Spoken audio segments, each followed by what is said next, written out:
Okay, hey everybody. Um, it's 1 in the morning right now. Yeah, I wanted to jump on while I was still alert and remembering and can remember some things that happened this evening. So I just got back from one of my friend's homes. She had 5 relatives in her home, and all 5 of them needed somewhere to stay. Make a long story short, the husband lost his job and did not tell family members and was being evicted. And so the family was evicted and they were driving around the city like all day on this cold night, all day and all night, just in their car going from place to place, trying to find a safe place to room for the night. So without going into all the details into how they got to that situation, what I will say is that my friend called 4 of us and said we need somebody who can take a baby, a child, this, that, and this. So the mother and the baby went to one of my friend's homes. The father stayed at my friend's house. I took one of the children, 5 years old, real adorable little baby boo. She's in there. I gave her my bedroom, and she's in there just knocked out. And I'm going to crash on my little couch and get ready to sleep for at least 5 hours before going to work tomorrow. But I wanted to talk about, as quickly as I can, some things that are going through my head right now. I have a combination of emotions, like some anger, some frustration, sadness, just and some flashbacks because that was me years ago as a child when my dad hit his lowest point in his life. He was a drug addict before he became a successful businessman. He was a drug addict. And I had a flashback to my mom and dad driving around in the cab that my dad drove at that time, and we lived in Chicago. My mom was in the front seat. She was, sad, kind of talking to my dad in hushed whispers. And then my sister Amy and I were in the back seat with the our brother and sister who were twins. Our brother and sister was like infants at the time. Like no, they were one. So like there's 4 of us in the back seat. Of course, the babies didn't know what was going on. My sister and I knew more than anybody else. But even my sister, who was 2 years younger than I was at the time, I was 10, she was 8.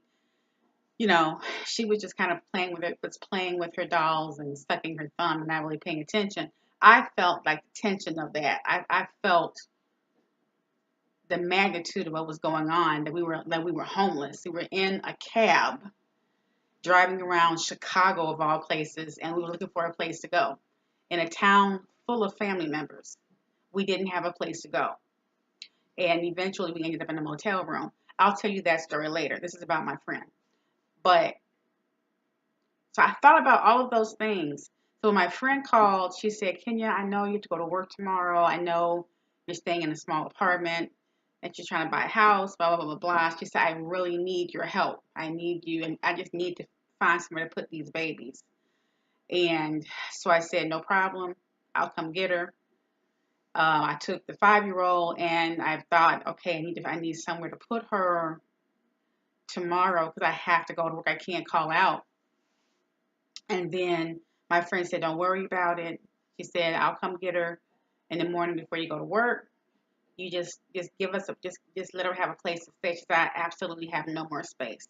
And she already had a house full of people, most of them adults who, were underemployed or unemployed. All of this was going on. And she was like the highest income earner in the house.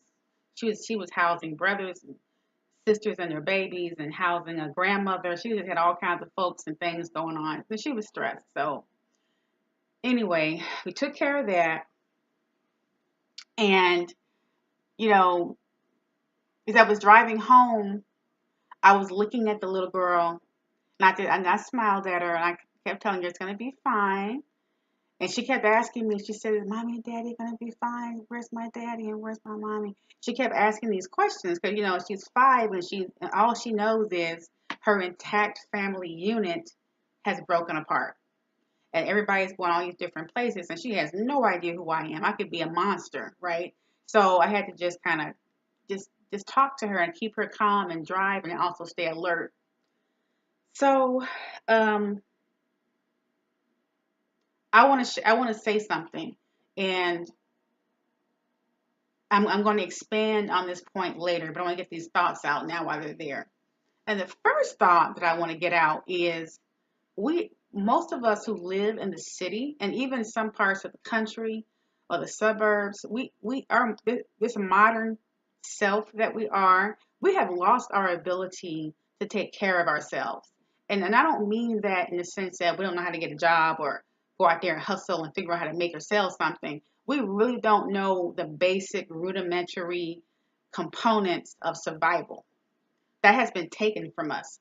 Our dependency on being able to go and rent an apartment or a house or go get a job down the street in whatever field you're in, or buy a car or catch transportation to go purchase our food, have all of those things that we do so easily have taken away our ability to figure out how to use these hands and make something happen when everything else falls apart.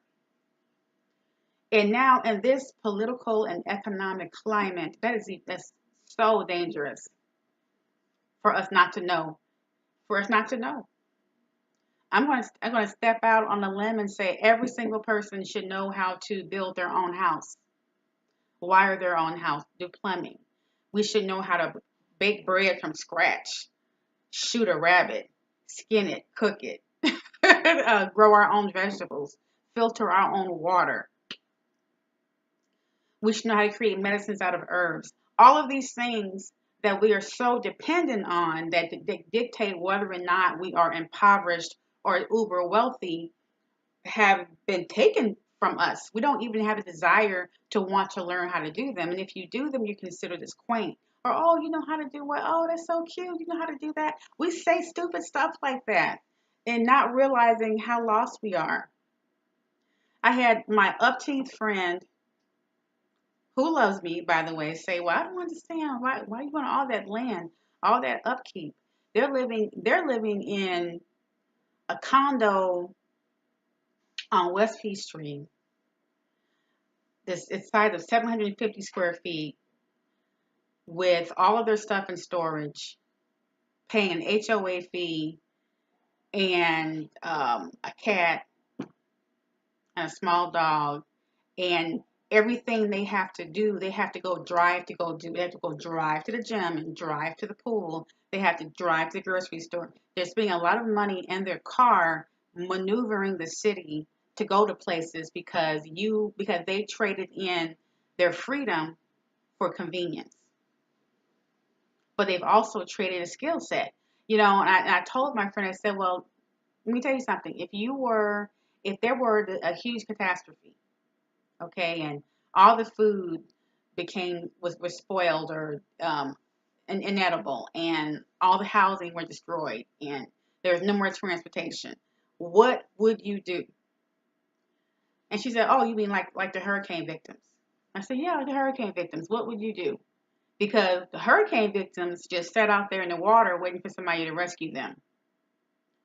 And we all remember Hurricane Katrina and how just like thousands of people, mostly women and children, were sitting in a stadium, being molested and mauled and raped and waiting for water from FEMA and looking for food and didn't have medications and were dying of heart disease and heart attacks because they didn't have their medications they were used to walking to the grocery store to pick up.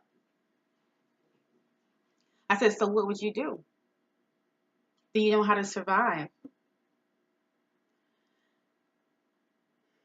What would you do? And he couldn't answer the question. He couldn't answer the question of what he would do if that were to occur. So I told him, I'm purchasing this land because I do know what to do. Because I want to reestablish that skill set that I had years and years ago, because I sense that something is off kilter in the world that we're living in today.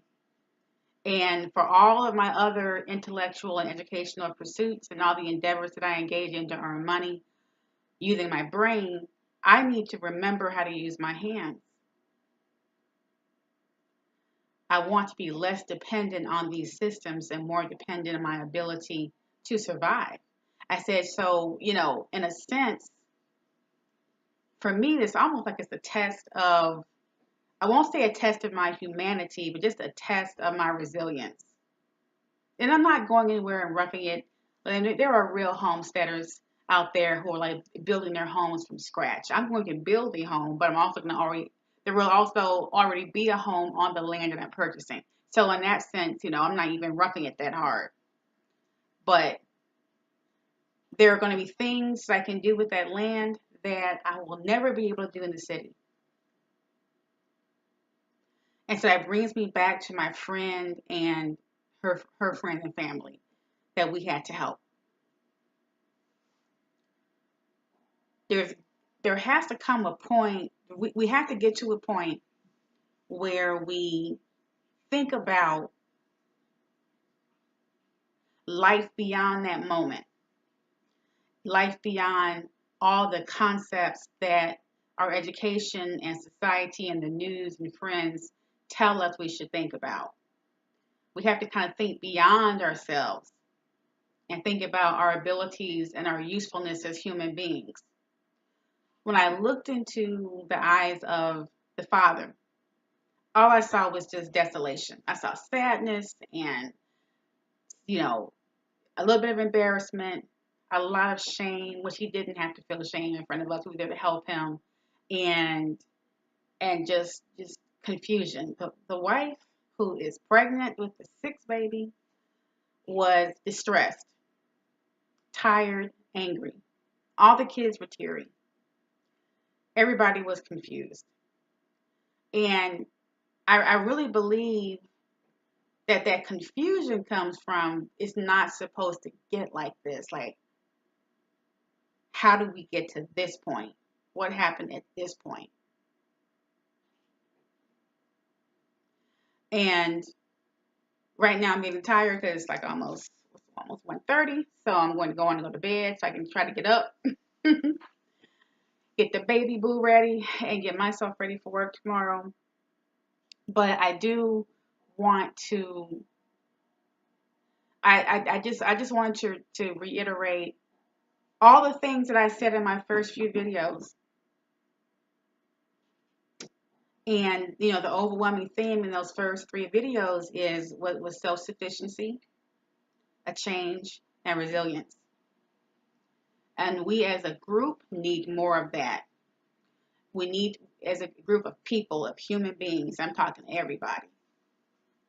And we have to ask ourselves the question, where in the world is it okay to look at a human being who is purchasing land, and is it okay to say, oh, why would you want all of that land? Like, how have you been convinced that it's okay to live in a tiny apartment as opposed to owning a piece of earth that you control and manipulate and dominate? Like, something happened. That's how much we've given away of our ability to survive. And that's amazing to me. So we're going to see more situations like this. And as we do, everyone needs to think about what their role is going to be when it comes knocking at your door. That's all I have for you. Good night.